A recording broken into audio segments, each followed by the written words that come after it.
Surprise, motherfucker.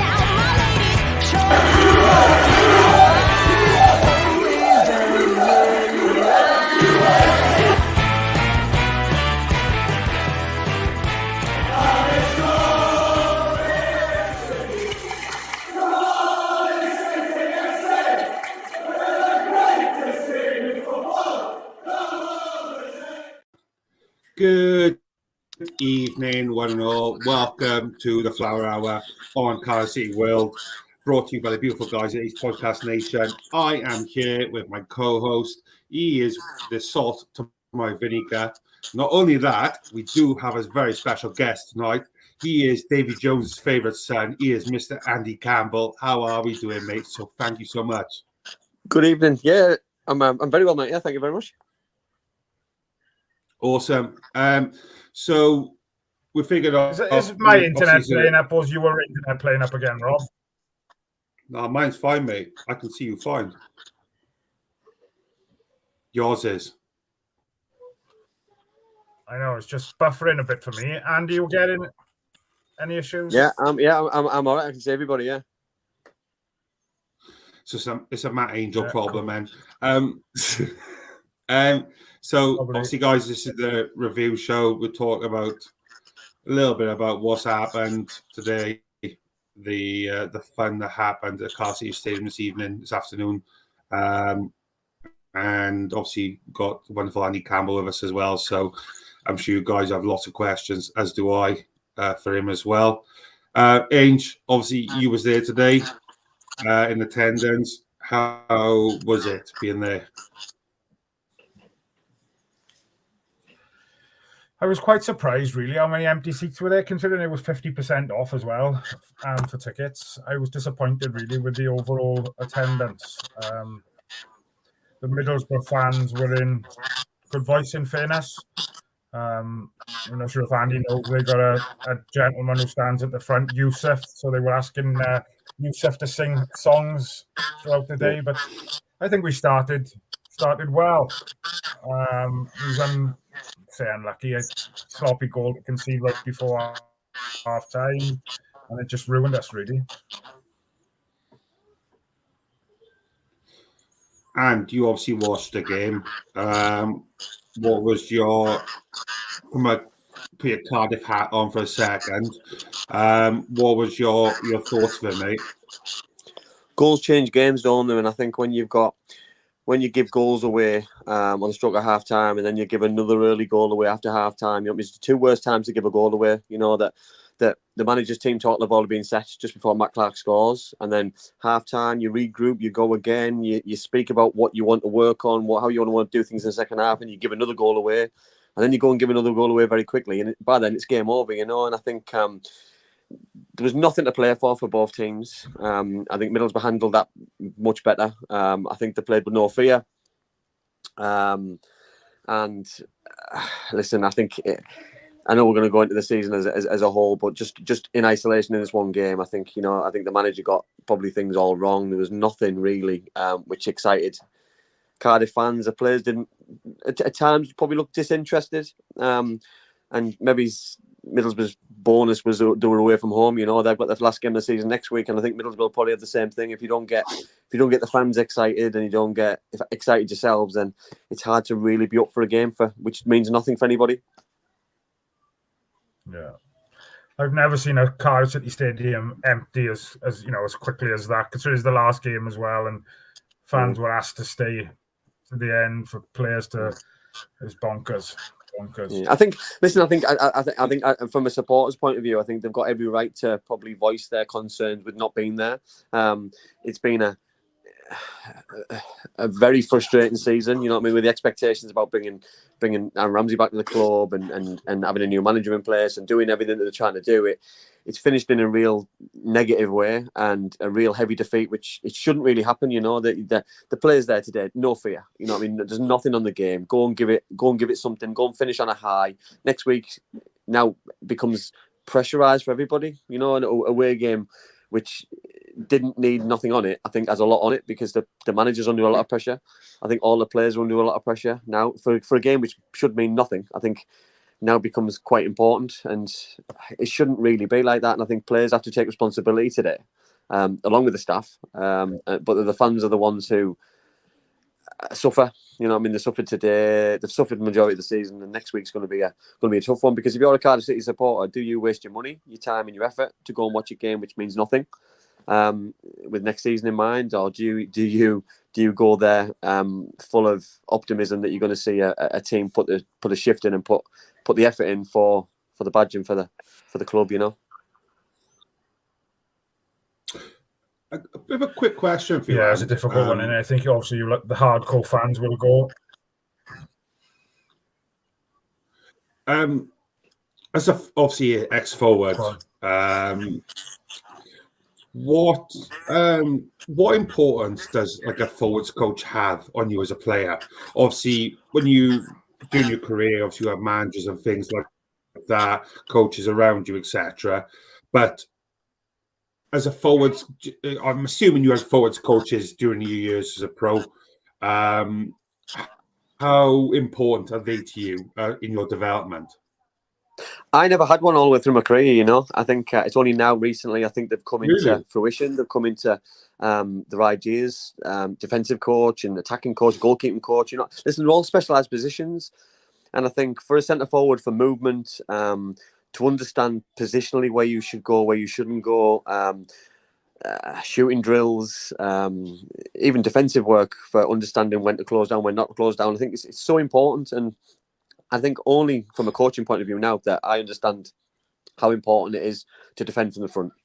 You know, like as a player, I probably I did run around like an idiot and probably over exerted myself in times when I probably should have kept things probably less energized and kept my shape a little bit. But it was just the way that I played, and I think now sometimes you look at a game in isolation and similar today, Middlesbrough keep the ball across the back and as for a centre forward, it looks as though the players aren't bothered. And I'm not saying they're not bothered, but they're told tactically and technically to just keep the shape and stand behind the ball. But as a supporter, you're desperate to go close down. You know what I mean? Like, and I'll use Matt Clark as an example. Matt Clark's not technically the best footballer in the Championship. So for me, when he's got the ball, sometimes he's uncomfortable if he's on his right foot. And for me, then you've got to go and close certain players down. And I think from a supporter's point of view, it's frustrating because it does look like it's pedestrian. It looks like it's just the players look disinterested at the time, but it's not. It's a case of tactics. It's a case of managers picking when and when to go, attacking coaches, centre forward coaches picking and choosing the right times. But for me, I don't know. I think sometimes we complicate things too much and just go back to basics and team is more important than certain positions or individuals at times. Yeah, because it makes me wonder. Like maybe I got my blinkers on, but I think you look on paper at our team, it's not that bad a team.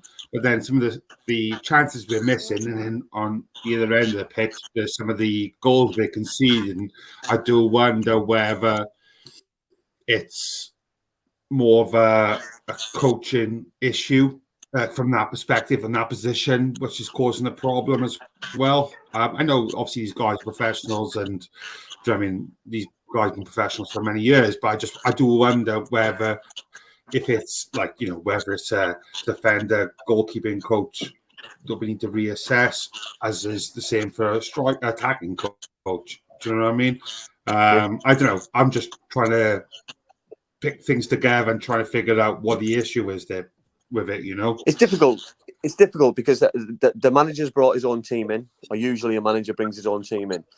So if a manager brings his coaching team in and he brings his own goalkeeping coach in, he brings his own defensive coach, his attacking coach, then it's the manager's responsibility to make sure that it all works because he's fronting it all up. He's got to take responsibility for team selection, getting tactics right, coaching, etc. So it's his decisions to make those calls. It's his decision to get things right, get things wrong. So the buck always falls down on him. So he's under pressure now to make sure that if he needs to make changes within the coaching staff, he's got to make sure that they're done correctly and they're done as early as possible in order to move the club forward. Because if new players are going to come in, the club needs an influx of players, in my opinion. I know we'll probably talk about that.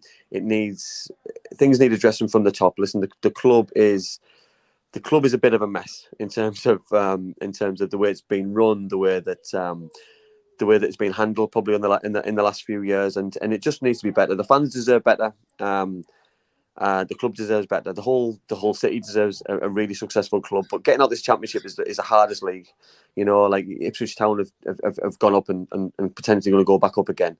You know, next year we're going to get 3 decent sides coming down from the Premier League. We're going to get some teams who are decent coming up, and then we're going to have a Southampton, a potential Leeds still in the championship. So it's going to be even harder to get out of it, and every year it's going to get harder and harder. So Cardiff can't afford to fall too far behind, because one year they'll have a bad season and they'll fall through the trapdoor. And you know, and that goes for every team in the championship. Middlesbrough in that category, Swansea in that back category. You know what I mean? The teams who potentially could have fallen out of it today. You know, it's really, really disheartening. You know, it's really difficult. Do you think Aaron Ramsey might fit a player coach type role next season, and considering the amount of time he's been out injured this year? Yeah, listen, I hope so, because the knowledge and the experience that man's got. Listen, he was an unbelievable footballer. He's an unbelievable footballer still, but he hasn't been on the pitch enough. And I think in his own admittance, I think he'll be disappointed with that. But his body's telling him something. You know what I mean? The amount of injuries he's picked up is unavoidable sometimes. When you get a little bit older, he's put so much strain on his own body that he's probably got to understand that he's got limitations, you know. And if he can pass his knowledge on, his experience on in another way, then absolutely fantastic. But I think younger players more evidently will benefit from that. And I hope that he can be utilised a little bit more. I don't know if he is now. I don't see it if he is, but I think I'd love to see him take a more hands-on role. And then listen, he's one of our own, you know. So I think fans will relate to him a little bit better. I think it will give that connection from supporters to the playing group a little bit more of a higher regard. And I think that they need that, and I think they need a little bit more positivity. They need probably a few more local players who understand the club, who understand the Welsh mentality, the fans, and make a little bit more progress, because it does look a little bit lifeless, you know. In all fairness. Yeah, agreed.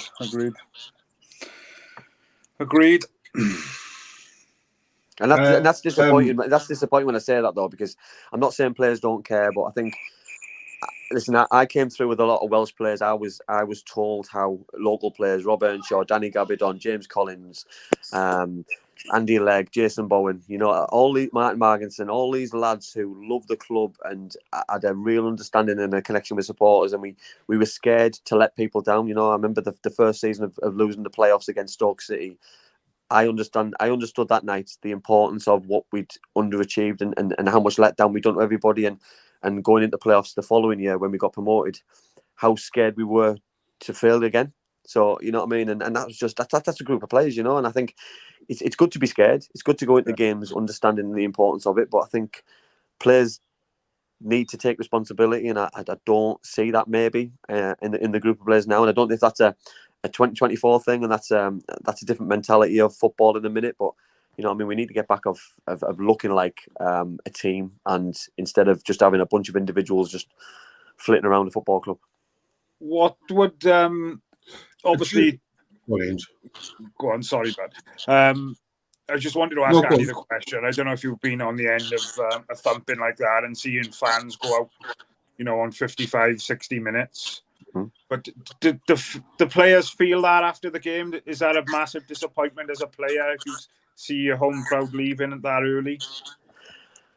It depends. I think your affiliation with the club. Listen, I've been beaten for Middlesbrough 7-1 by Arsenal, and I was scared to show my face that night, the next day, going to the shops, doing normal stuff, you know. So for me, I took that as an embarrassment, you know. I remember getting beaten in the playoff final. We didn't get heavily beaten like that, but I wanted to get out of Cardiff that night and come back home for a couple of days to try and refresh my own mind and just get out the fire, you know what I mean? And I think sometimes you've got to take responsibility, and if you don't take responsibility and you hide away, it's not the right thing to do, you know. It's sometimes you can't wait to get back on that horse and ride again, and you know what I mean, get on the next game and move on. And I think when the season's more or less done and over and finished, it's really difficult, you know, that some players will probably know their future doesn't hang around in Cardiff next season, so they won't want to get injured and things, and people will be wanting to play for futures, for example. It's so open air at the minute, football, because it's all about the individual. Players have so much power now, you know. I mean, clubs have lost their power within football clubs, and I think that's the problem that we've got. I do wonder, you touched upon earlier, mate, about when you were coming through and all the Welsh lads that come through when you were playing, etc. Do you think it's a case of the club has lost its identity, its DNA as to, you know, where we actually are and where we should be? Do you think? No, totally. I totally 100%. So you look at the academy players we've got going about now. Yeah, but listen, we had a span of the team full of Welsh players who were local Cardiff fans, born and bred, and I think you need that hunger. You need you need those kind of players who understand the link between the fans and the players. Listen, as a young Middlesbrough player, I knew the importance of what a local player meant to supporters and what the club meant to me. And I think sometimes you forget the importance of that. And I think that's down to the manager, that's down to the club, that's down to the coaches to get those kind of players back in there. Listen, we've got young, hungry players at the club who probably deserve an opportunity, who probably could have started today or played today. Manager decided to pick a couple of different players, and I think sometimes you need that. You need those kind of players for fans to relate to. You know what I mean? Like young, hungry players will get more of an opportunity, and fans will back them, because even if they get beat heavily, they'll still continue to run around, put the effort in, and love the football club. When you're 4-0 down at home and there's not many of those kind of players, fans lose interest like today, and it's hard to see fans voting with defeat and leaving, you know, because listen, I know Ninian Park, how hostile that place was, and we need probably to get that winning mentality at the new ground, call it a new ground, you know what I mean? But it needs to be a hard place to go, and I think a lot of teams have come away from Cardiff with quite a lot of joy this season. Yeah, interesting. No, it's a really good point. And it's just obviously we'll get on to some players and stuff like that in a bit. Before we do, Ainge, do you mind going over what's coming up? Yeah, it's just obviously we've got a couple of these Legends nights that have been announced. I know obviously you come down for a night just before Christmas, I think it was, and down the Rama Tavern. Lovely to see you. Yeah. I think the next one we go is on May the 10th. Willie Boland. So I just wanted to ask you, a question. What your memories were of Willie as a player, and anything you can share about Willie, really. Willie as a person is a diamond of a bloke. Listen, he was my neighbour. I lived next door to him in Cardiff. When he left Cardiff and came to Hartlepool, he came to live with me in Middlesbrough. So I've got a good affiliation with Willie and his family, his kids, etc. So as a person, I can't say a bad word about the man. You know what I mean? He's a legend of a bloke. Loves to drink as well. So even bonus, that I've never seen anybody drink like he does, which is just unbelievable. So if you go in the evening, you're in for an absolute treat. Yeah, just don't give him milk. If you want to get on his nerves, give him a glass of milk. One thing you can't drink is milk, which is a bonus. But on a serious note, as a footballer, he was very underrated. Every team needs a Willie Boland, and when you look at the things that he does, and I'll put him in the category of a Robbie Savage, who runs around and does the dirty stuff that nobody likes to do. He did that and enjoyed it. Not many people enjoy doing what he did. I think that was why he was loved so much. Was because he had that type of mentality. He wouldn't stop. Yeah. But just another quick question. And I think that's good, and I think he made a career out of it and loved doing it. And I think sometimes when you've got that heart and desire, it goes a long way. And fans loved it. Fans loved him. He had a good reputation. He had that good link with the supporters. He worked hard, played hard, partied even harder, and fans loved that. Perfect. Should be a good night on May the 10th. That gives me CO vibes, that does, because I get that feeling from him, that he works his ass off. Like, he's obviously never involved in goals and things like that, really, like an assist, etc. And he gives off that vibe. I love him. Angel loves him. I'm not sure if you do, and as well, but he's just one of those players that just works so goddamn hard and does all that dirty work for you. Yeah, no, 100%. No, listen, he didn't. I remember a goal he scored. We played Dover away in the FA Cup first round, I think it was, and he scored a free kick. It was the worst. Ask him about it. It's the worst free kick I've ever seen. I'm not really sure how it went in. He kicked the floor. The wall jumped up and just trickled over the line. And he'll tell you. He'll tell you different. By the way, he'll tell you that he bent it in for 35 yards. Because there's no video footage of it all. I've tried to find it.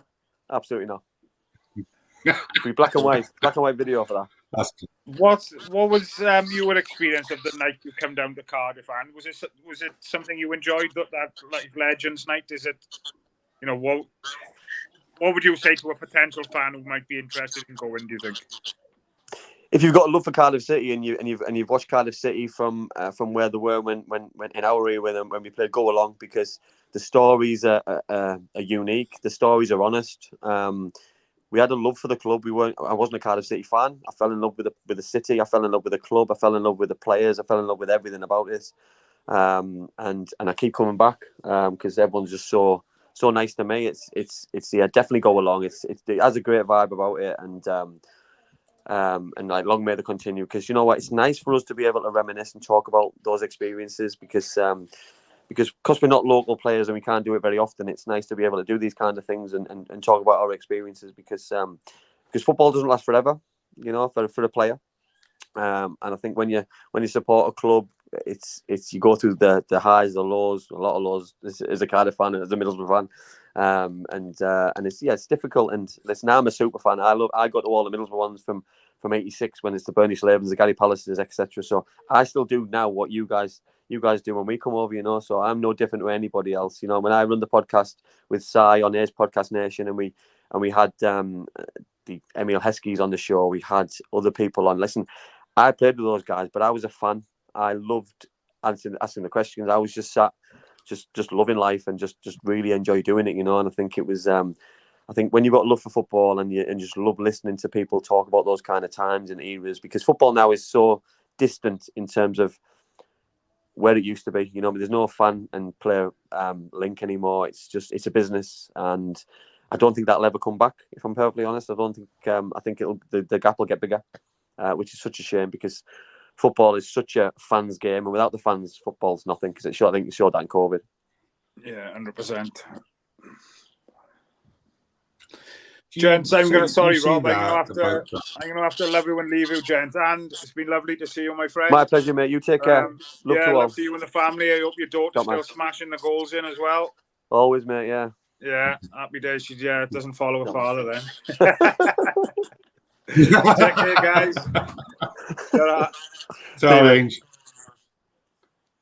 No, nice one, anyway. What was I going to say? He's completely lost my train of thought now. You little. He just dropped that bomb and then ran away, didn't he? I know, absolute snake. What was I going to say? Oh, it can't be that important. Jump quickly to the comments. Ryan says, "Up a Boro," and hey, Matt. Well, Matt's gone now; he's dead to us. So, hey, Rob and Andy. Tell you what I'd like to talk about, mate, before we start talking about questions, etc. Errol Bullock. Should he stay or should he go? Oh, listen, it's a real difficult one, for the and I'll put my management hat on. It's a really difficult job. Listen, to being a manager of a football club is a really difficult job. It's even more difficult to come from another country and try and put across your own ideas, your own philosophies with players. The Championship's ruthless. It's the hardest league I've ever come across and seen. Really difficult. But at the same time, we also need to have consistency and continuity, and I don't think the club's going to have that to keep on changing managers. So it's a very difficult one. I mean, if you're asking my personal opinion, I'm not sure that it's worked with the manager in place. I would love to have the consistency. I think that he's had some good games, but not consistent enough. And I think sometimes when you don't have the consistency, you live and die by the sword. It's a results business, and today just alone in the game in isolation, when you put a performance like today against a side who's in and around you, who aren't great, aren't playing with confidence, and aren't pulling up any trees all season, that they're the kind of games that should be close. You shouldn't be 4-0 down in a game after an hour against a team who's underachieved all season. Do you think that, realistically there, mate, where do you think, on paper, Cardiff should have finished this season? Listen, league tables don't lie. So they deserve where they are. I mean, they've had a consistent start. I thought they did okay at the start. I thought that but then they had a real bad time. It's more. Listen, the Championship's ruthless in terms of you need to string 3, 5, 7 wins together. You know what I mean, over a short period. If you can win Saturday, Wednesday, Saturday, you can fly up the league very quickly. Cardiff have never done that.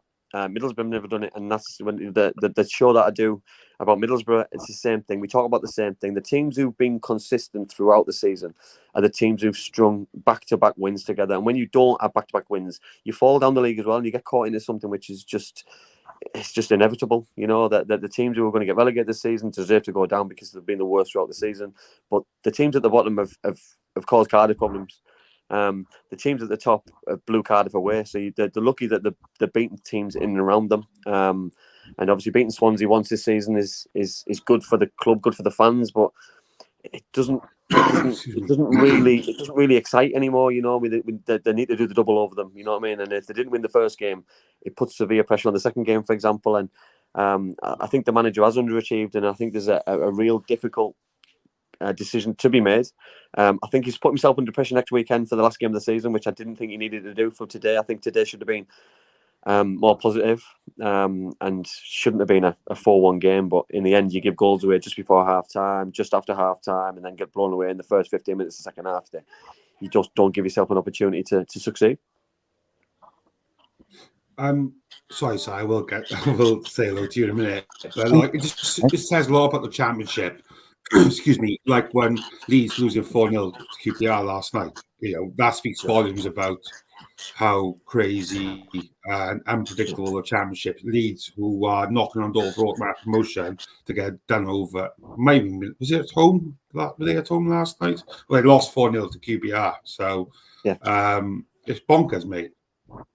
Yeah, well, listen, Leeds beat Middlesbrough on Monday, 4-3, blew us away. And then they're playing last night, and they're going to get beat 4-0. They were going into the game full of confidence. It just shows how unpredictable the league is. But the teams who win and do well, or the teams who do well, go for games. They attack it from the off, and they go for it. And unless you've got that kind of mentality, you're gonna struggle. And look at the game today. Neither side went for the game today. Middlesbrough just got the goal at the right time. If Cardiff had got the goal at the right time and went for it, I believe that they would have upset Middlesbrough and blew them away, because Middlesbrough have been sloppy all season from the off. You know what I mean? They've lost against all the bottom 5, get beat at home by Plymouth, get beat at home by Bristol City. They don't score against Blackburn Rovers. So, you know what I mean? The bottom 7, bottom 8 are the teams where everyone can upset you. You know what I mean? QPRs of this world have been poor all season, but then they go and beat Leeds 4-0. It papers over, cracks a little bit for their point of view, but it puts a dent in it. And I look today, it's a free game for Cardiff City. It's a free opportunity for Cardiff to put a marker down, give the fans something to go home happy, talk about the excitement for next season. Now, you're grumbling on, talking about players look like they don't care. Is it the right decision to have the manager for next season? And these are the conversations that shouldn't really be happening, but they are, because the league table's not great, performance levels aren't great, and heart and desire from today is just wasn't there. Hello, Simon. Hi. I just came along to say just to say hello to my friend Andy. How are you, my friend? You good? Good evening, mate. Yeah, I'm good, mate. Yeah, thank you. How are you? I'm all right. Enjoying my my day off, isn't it? I wanted to ask you a quick question, Owen. Right? Do you think the manager? So statistically, in terms, the league table, we haven't been in a relegation battle, etc. And I think if we'd won today, we would have matched the amount of home games won since they last got to the playoff. But I think, and he's done all that without a striker. Even the 3 strikers or 4 strikers we've had over the season, none of them have been anywhere near good enough. Yeah. But I think he's also brought on the problems himself, like the negativity at home, and even today. Like the one thing the fans wanted to see today was Ashford, was Joel Colwell, was Ruben Colwell, was Conte. From the start, they were more interested in seeing the young players and building on the Southampton game, not seeing the likes of, with no disrespect to these players, but like Josh Bowler and Callum Robinson, who are not going to be here in 2 weeks. Like, there was no need to bring them back in. And I think it causes a frustration. So then when you do concede a few quick goals, the fans are just completely disconnected. And I guess the question is, do you think what should have been an easy decision for the board has now ended up being a decision at all? Because I think there is a chance that they don't keep him on, which seems strange. Listen, I totally agree. I think he got his team selection all wrong. I think, in all honesty, I think both managers have probably been too predictable in terms of playing players who potentially won't be there next season. I don't see the point. Middlesbrough had a lot of young players on the bench. They brought a few on, which is brilliant. But why not start these young players? A, you'll see if they're good enough. B, the fans want to see them because they know that they're the future of the club potentially. And they know what they're going to get from them. They know they're going to get heart and desire. They might not have the quality yet, but you only get that by being thrown in and being given those opportunities. And for me now, I think it's put unnecessary pressure on the last game. You know what I mean? Where it should just be a nice week's training. Tomorrow won't be nice. You know what I mean? The kind of publicity that you're going to get from a heavy defeat at home. All week's going to be a little bit negative, and then you go into the last game, and it's not going to be a nice feeling. You know what I mean? Like being there, and it didn't need to be like that. I would have liked to see both teams go for it. To be fair, like and have a right go, and that's from someone who's talking about a club who's just won 4-1. You know what I mean? They didn't go for it. You know what I mean? The blew Cardiff away in a 20-minute period of bad defending, goals at the right time. So you know what I mean. There was good parts for Middlesbrough, but horrible parts for Cardiff. And I think when you look at there wasn't many positives. Yes, they got the goal right at the end, but half the fans had left anyway. So it was a relevant goal, which is so disappointing for the team, for the players. But it's I can't blame supporters by doing that. No, I agree, mate. It's frustrating. Go on, Rob. I'm gonna let you and leave you anyway. I just wanted to pop in and say hello. Have a good rest of the show, and Andy, I'll speak to you soon. Robert, I'll speak to you later. Take care, my friend. Sure, buddy. Nice and sorry. Interesting comment here, and from Chris McCarthy, but out he's clueless. Fans are allowed, mate. Fans are allowed to give whatever opinion they want, and you know what I mean.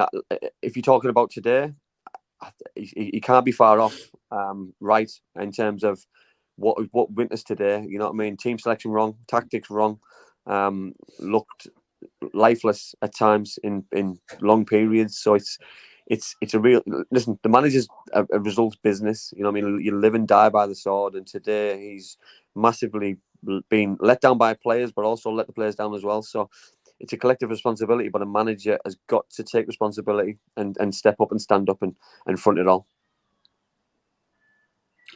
What I found interesting, and I don't disagree with what Si said, by the way, about playing X, Y, and Z when we know that they're not going to play for Cardiff next year, but Robinson and Bowler both combined to score Cardiff's only goal. So, yeah. Maybe take out with a pinch of salt, but they were the only ones who managed to craft a goal from him, mate. But who, obviously, if and when Boro does go, do you have someone in mind that you would want to have to take the helm and go for it? Listen, yourself? The league shows no mercy. I think you need someone who knows the club. For me, I think you need someone who's got that affiliation with the club, within the club. Maybe I'm not saying as manager, but you need someone who has that affiliation, who the fans can relate to, who can get those fans rally and get them going. I just think they miss a trick sometimes when you bring in a whole coaching team of people who don't know the philosophy of the football club, don't relate themselves to supporters, and sometimes you need that consistency and continuity of people who love the football club, and there's a lot of players who do that, ex-players who are into coaching or who could maybe bridge that gap from supporters to the football club, and I think that needs to be Sol Bamba. Yeah, listen, Sol's done his badges. He loves the club. He's doing good things. It's a big first job. Listen, whoever if it's an ex-player, it's a big job. Whoever goes in, what players, and I wouldn't like to see someone like Sol go into that football club and fail. You know what I mean? Because I think that would leave a sour taste with supporters, because they wouldn't. You go from being a hero to them being a villain, because it's even worse when you lose your job. And I think. Sometimes that's difficult, it's returning to a club. Sometimes people say never return to a club, and I think sometimes, a lot of people saying it when Aaron's going to come back, don't go back because you've already left that legacy. You've already been a success. Don't ruin it. Don't ruin your own legacy. His is different because it was a long space of time. If they do get rid of the manager, they've got to make sure that the next appointment is the right appointment. It's got to be done strategically. It's got to be done correctly, because it's a huge call from now on. Yeah, what I was referring to, sorry, and with Bamba was because he was part of Lamucci's coaching staff, wasn't he? And I thought that worked. I was personally a big fan of Sabri Lamucci. I thought he'd done a decent job. He had Bamba. Do you know what I mean? He done well. He had Bamba with him who knows the club. And I thought that worked well because he had that automatic connection. And I just wonder whether I personally would have pulled the trigger on keeping Lamucci personally. I don't dislike what Bullett's done. Jesus Christ, he's kept us safe. We're safe. About 6 weeks ago, we were safe in the championship, but I suppose it just depends on the club's aspirations, doesn't it? What is the next step?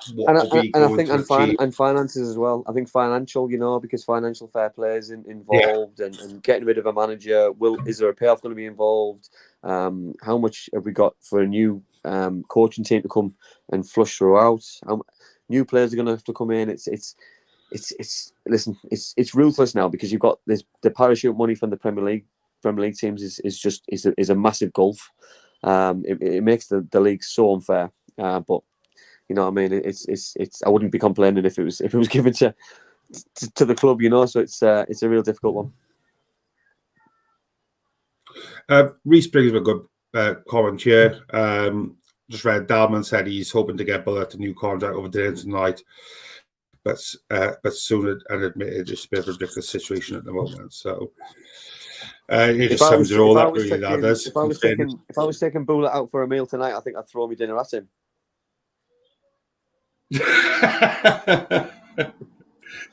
Yeah, I think there's a time and a place to sit down with somebody. It's not after a 4-1 defeat in the last home game of the season. Not after a 4-1 loss at home to Middlesbrough, with all due respect to Boro. It's not after a 4-1 loss to Boro, So before we start coming to a close, we won't keep you past the hour, mate, if that's cool. I just wanted to check some questions your way, if that's all right. Yeah, of course. And obviously give the chance to the beautiful people in the crowd, in the chat to ask some questions for you too. One thing I want to talk about with you is captains. Obviously I messaged you about the captain situation a little while ago, but in your opinion, during your beautiful career, who's the best captain you've played for? I've probably got two. Two big captains at club level. The first one was Nigel Pearson at Middlesbrough, went on to be a really good manager at Leicester City. Led by example, was scary, did everything he needed to do, and he was real tough. And I think that's what you needed. He led the changing room. He fought battles for the players internally and externally, and he was like a real leader. And the second at Cardiff City was Cav. Cav was brilliant. Cav gave us everything that we needed. He made sure that there was no stone unturned in terms of expectations from players, expectations from staff, expectations around the place. That he was a real leader. Wore his heart on his sleeve and give everything he'd got, and demanded that from us all as well. You know what I mean? In every training session, every game, and for me, those two certainly stand out. See, from your examples there, I must admit I never watched Nigel Pearson play apart from being a coach, you know, so I get the impression he's quite a talker on a pitch. Yep. Did you react more to a talker, like a loud speaker on the pitch, as opposed to a silent captain? Yeah, I think you have to now. I think you've got to be. I think talking now and communication now is key in the football club. You know, I think a good football club and a good dressing room can be led by a captain. You know, I mean, the manager doesn't need to do a lot. You know, and I think I look at the real successes. You know what I mean? So Alex Ferguson, you know what I mean? He had Brian Robson in his changing room. He had Steve Bruce in his changing room. You know, so when Brian Robson came to Middlesbrough, he instilled that at Middlesbrough. He got Nigel Pearson to come in and do that job. And I think good managers get the right people and they just run the changing rooms and run the clubs really. And I think it makes their job a lot easier, because if a happy changing room for me is a happy club, because without supporters, clubs don't work. But without the players and without the right players and right people, the change rooms just don't work, and there can be a real negative place at times. But when you've got the right person running it, there's no negativity in there. Reese mentioned a nice little comment about Cav. Not surprised about the Cav one. You had a story about the other day about him having Keane up against the wall at Sunderland by the neck. Did he add that in then, Cav? Listen. Cav wasn't always nice. Like let's be honest. I've been I've been on the end of things from a captain. I've seen other players be on the end of things from captain, but whatever happens in the changing room stays in the changing room. And that's just life of a footballer. Yeah. You know, listen, there's arguments, there's fights, there's things that you regret, there's things that you probably regret not saying at times, but we all say things and do things for the right reasons because we care. We hate losing, or we hated losing. And when I see games like today, I think, will there been arguments and fights within the changing room? I very much doubt it. And if there wasn't arguments after that game, then why wasn't there arguments after that game? Because there was so many things wrong with just today and this season that for me, heated arguments and conversations should be had because people should care. Yeah, I think that's perfectly said, mate. One person I'd like to ask you about, which Angel mentioned about, obviously the ex-pros nights we're doing coming up for Ace Podcast Nation, etc. Young Joe Ledley. He must have been quite young when he was with you at Cardiff. Do you have any thoughts on Joe when he was playing with you? Listen, you could tell from a real young age when Joe came and trained with the reserves, trained with the first team, came in and around the group, that he was ultra talented. You knew he was going to go at the very top. You knew he was going to be an international footballer. You knew he was going to play at the very top club level. Went on to win so many trophies at Celtic. His natural gifted left foot was just, he had a wonderful left foot. His attitude was brilliant. And he was a nice guy, more importantly, you know, that he was very humble and showed the right attitude to want to get better. And I think at Cardiff at the time, and fans related to him because he loved the club, he loved the city, and he was a Cardiff fan. And I think when you've got a player who's that good, but a player who loves the club that much, then just go play. You mentioned about Scotland. Obviously, you went up to Scotland briefly. How would you describe your time up there?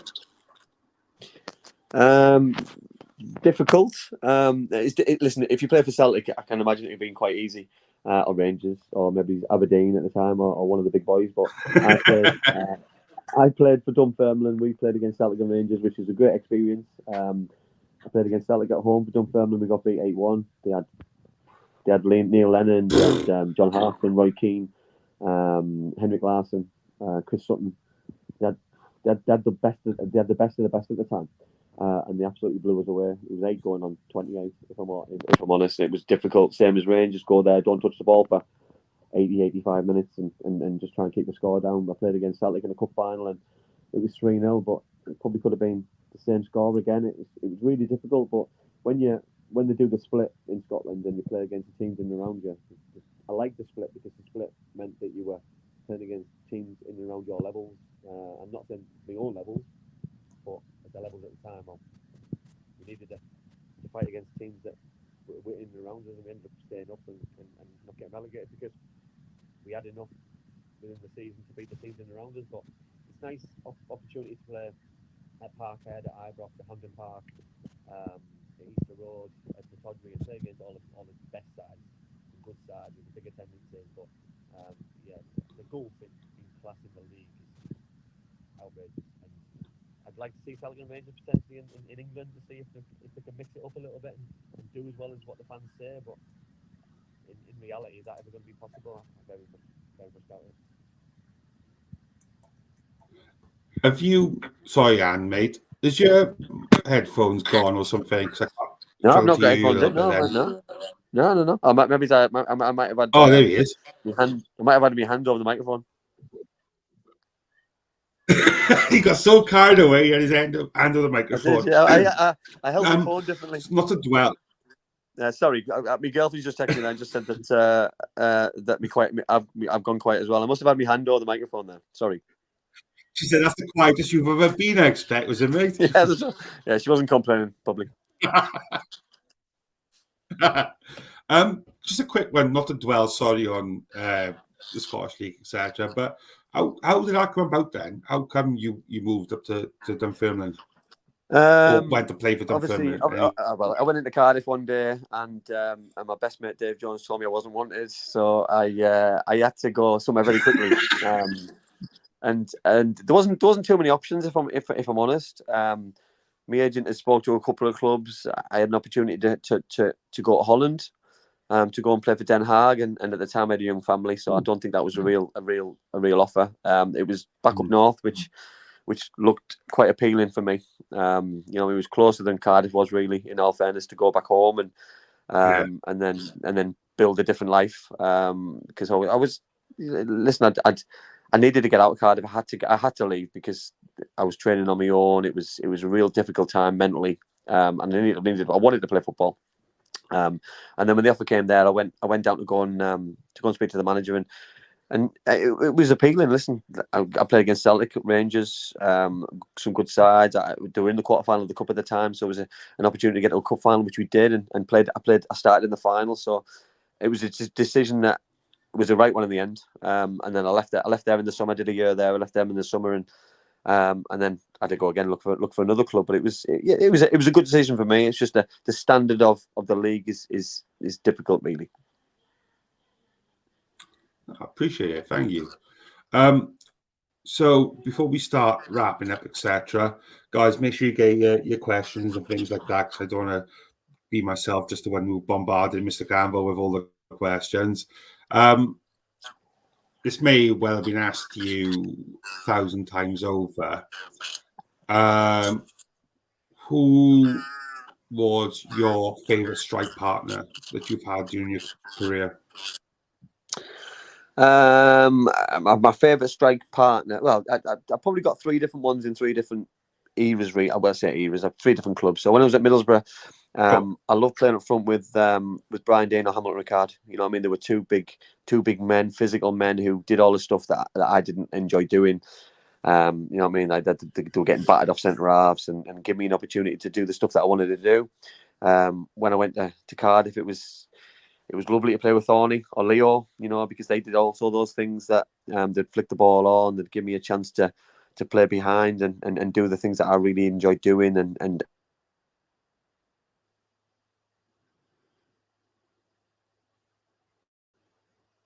Can't hear you, mate. He took the pressure off me. Oh, yeah. Someone was trying to ring me there, so apologies. In England, it was Emil Heskey. Same thing. He took the pressure off me. Did all the things that I ended up doing. So it was nice. Or a nice guy as well. He is Emil Heskey, by the way. Listen, I didn't want our show. It was really good. Come on, really enjoyed playing with him. Yeah, top man. Reece David Evans asks, is there any chance of an Andy Campbell show return? Never say never. Listen, I'm quite busy at the minute with certain things, and never say never. I do enjoy my podcast. I do enjoy talking about football. My love for Cardiff City, is everybody knows, is true and honest. And one thing I do is I don't pull any punches, and I say what's on my chest, and I think that's what probably people like about me. It probably doesn't do me any favors at times, but yeah, I'll never say never. Hey, as long as you come back on a Flower Hour, mate, that's good enough for me. So I'd appreciate it. That's fine by me, mate. As long as the door's always open, mate, I'm up for it. Always, mate. Absolutely always. This is recorded now, guys. You can all hear it. Andy Campbell said he will come back. 100%. No, I appreciate it, mate. Honestly, thank you so much for this. Obviously, we'll start to wrap up now, man. I don't think there's much else to cover. Obviously, before we finish, unless obviously you have anything else to say, mate, but thank you guys so much for tuning in. Don't forget to like, subscribe, share, do all that beautiful stuff. For the price of a pint of Carling a month, you can become a Patreon and get exclusive access to shows like, obviously, you've got the wonderful Willie Boland coming up in less than 2 weeks' time. Obviously, Joe Ledley coming up then a month or so later. Reece David said, all I heard was Andy's offering to buy pints for every question. But no, guys, thank you so much. Massively appreciate it. And Andy, thank you so much, mate, for coming. Honestly, absolute dream come true. I didn't go too fanboy on you, so I'm quite proud of myself. But no, thank you so much, mate, for joining us, and really That's hope great. Come on, thanks for having me. My absolute pleasure. Without further ado, there's only one thing left to say. I'll leave it up to you, Mr. Andy Campbell. No pressure. Thanks for having me on the Flower Hour. It's not wrong in it. It's wrong in it. Up a flower. What power flower? Up a flower.